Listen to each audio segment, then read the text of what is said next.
Hi everyone, Igor here. I want to do like an Igor Talks Wine episode, and the idea behind this, I want to kind of give pick a topic and then give my thoughts on it, kind of my 2 cents. So a couple of days ago, Wine Enthusiast magazine came out with top 10 wines based on their searches. So they were the catalog was searched, and they came out with the top 10 wines that were searched in 2019. So I have that list open, and I have a little intro for Wine Enthusiast. All right, so they went through 1.6 million searches, and they compiled the most sought after bottles on Wine Enthusiast. The results were decidedly democratic. Just 2 bottles cost more than $25, and most searched wine of the year was $17 wine. Domestic bottles reigned supreme, with Cabernet and Pinot dominating the list. Yeah, and once you kind of hear the list, you'll definitely see that Cabernet and Pinot are dominating. Unsurprisingly, democratic. I think democratic in terms maybe of the price range that they're talking about, not in terms of nationality of wines. It is definitely a very nationalistic wine. I think, as I recall, every single bottle is domestic, which it's very interesting for me. Where 90% of the wines that I carry are international. So all right, so let me go through the list. I'll kind of read over each list and kind of give my thoughts on it. Beringer 2017 Founders Estate Pinot Noir, $10 value, 91 points. I think it's a good value. For mass-produced wine to get 91 points, it's something that I would look at. This wine is just kind of found everywhere, so I wouldn't carry it in my store. But I can see why people are looking for this wine. Number 2, Meiomi 2017 Pinot Noir. This was a puzzler to me because I think every single one of you who drinks wines knows Meiomi. Every big box store, grocery store, any store that sells wine, the second you walk in the door, you almost trip over this wine. It's $25 value, and it got 87 points. I wouldn't carry a wine that got 87 points for $25. I don't think you even carry a wine for $10 that got 87 points. But this is obviously a mega seller, so that's why it's on the list. I'm not sure why people search Wine Enthusiast for this wine. I'm not sure, what they think they'll get. Like maybe their choice would be justified, for paying $25 for 87-point wine. I don't know. Puzzler to me. Number 3, educated guess. 2016 Cabernet, $20, 90 points. Finding a cab that got 90 points and only cost $20. That's a pretty good value. Number 4 is definitely a wine I would look for. William Salem 2017 Pinot Noir, retails $39, and it got 98 points. I mean, if a wine got 98 points, it retails below 40. That's definitely a wine that I typically search for. Carnivore 2016 Cabernet, $15, 86 points. Kind of the same thought process for me as on Meiomi. Not sure why you search for this wine. Austin Hope is definitely a wine I searched for. 26 Cabernet, $50, 96 points. I actually tried to bring in the 2015 vintage in, but it was already out of stock by the time I tried to order it. Paso Robles, known mostly for Syrahs and other Rhone varietals. They call them the Rhone Rangers. And they make excellent expressions of Rhone wines. In the last few years, a lot of their Cabernets have been getting really high scores, and I think Austin Hope is kind of leading the charge on that. Number 7, Mark West 2017 Pinot Noir, $11, 87 points. Now the mass-produced wines you see like everywhere. Dark Horse non-vintage sparkling wine, $6, 90 points. Pretty good value. Excellent value actually. All right, next one. Francis Ford Coppola 2016 Diamond Collection, $21, 91 points. Pretty good. And finally, Josh Sellers 2016 Cabernet, $17, 90 points. Josh Sellers, I just looked up the statistics on them. The overall brand, they sold $206 million in wine. Which was number 6, I think, on the top 10 biggest brands. So it's obviously a wine that's mass produced and mass marketed and mass sold. And 90 points, in mass production to get a 90-point wine for $17, that's good value. I mean, it really is. Here, I also have a little sheet from DeLong Company, and it gives like a few scales. So let me kind of jump through the scales. All right, so the 100-point scale, I think that's what everybody is familiar with. U.S. high school grading. That's which I think what everybody's familiar with that. So Robert Parker kind of brought that scale to wine judgment in the late 70s, and then the Spectator took that scale and kind of made it popular. So here's how he defines the scale. So like 60 to 70, D below average, 70 to 80 average, 80 to 90 above average, 90 to 100 excellent. That's Parker scale. Wine Spectator changed it up a little bit. 70 to 80, an average wine with distinction. 80 to 90, a barely above average to very good wine. 90 to 95, an outstanding wine. 95 to 100, an extraordinary wine. And then Wine Enthusiast, which came after the Wine Spectator, they also kind of switched it up, the point scale. So for them, 83 to 87 is good, 87 to 90 is very good, 90 to 94 is excellent, 94 to 98 is superb, and 98 to 100 is a classic. So that's the scale. I read over the list, and here I have collected some of the wines that I used Wine Enthusiast to bring into the store.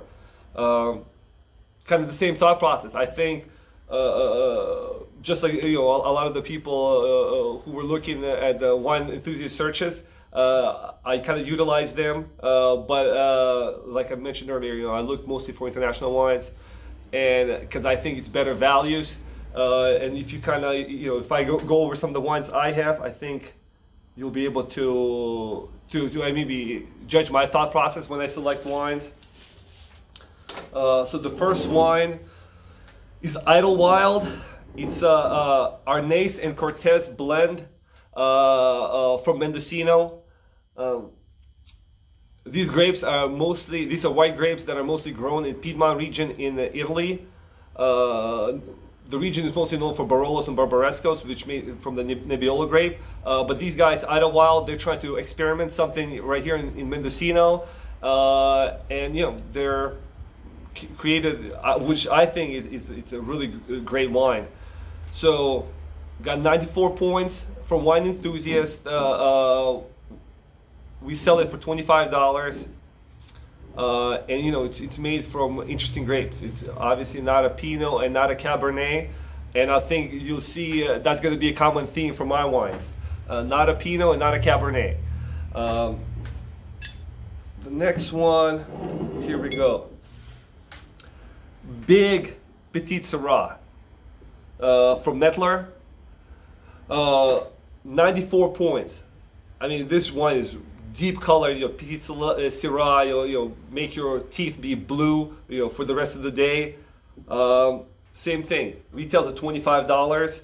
And just the last two wines to give you in perspective to Meiomi, which also retails for $25. 94, 94, right? So based on Wine Enthusiast scale, 94 is right there, the break point between excellent and superb. Whereas Meiomi is the break point between good and very good. In my mind, there's a huge difference between good to maybe very good versus excellent to superb. So why would you want to buy a Meiomi when you could get these two wines, which are, granted, it's Wine Enthusiast, somebody's subjective opinion, but still, it gives you kind of a little perspective. So, you know, these are two wines